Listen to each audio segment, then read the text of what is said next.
Ganun po ba? Naku, pasensya na kayo kung tumalbog yung cheque namin, ha? Alam niyo naman po kung ano nangyari sa amin ng asawa ko, eh. O sige, kakausapin ko na lang po dun sa opisina, tapos itiposito niyo na lang next week. O, pasensya na ho, ah.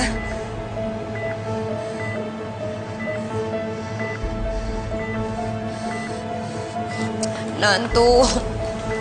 Lando. Lando, gumising ka na. Alam mo ba kung anong nangyayari sa atin ngayon?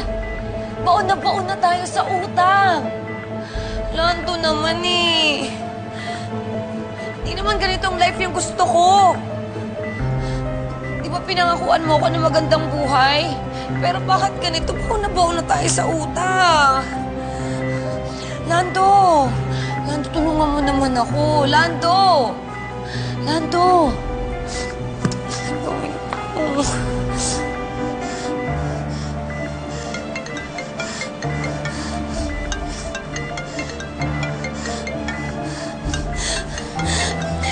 Utang na naman. Ayoko na. Ayoko na ng utang. Ayoko na ng utang.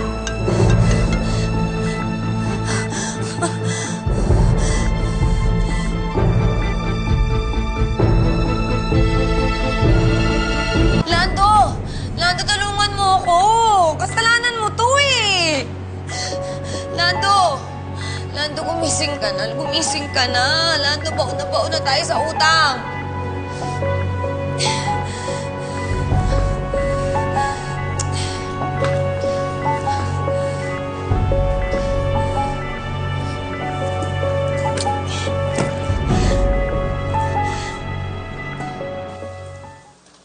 Man, dyan na yung taxi.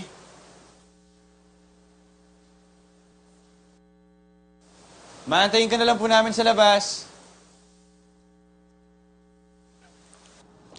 Andyan na, Tim. Eto na kami.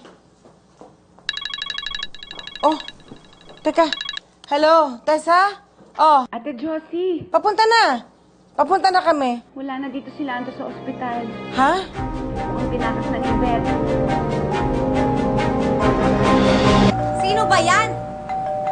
Sandali! At ano na naman ginagawa mo dito, Josie? Anong kailangan mo sa akin, ha? Bakit nandito ka sa teritoryo ko?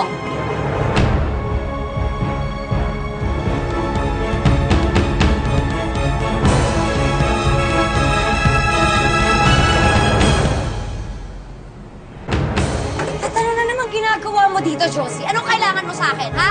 Bakit nandito ka sa teritoryo ko? Bakit mo siya tinanggal sa ospital? Kanino ka nakakuha ng clearance? Pinayagan ba yan ng doktor?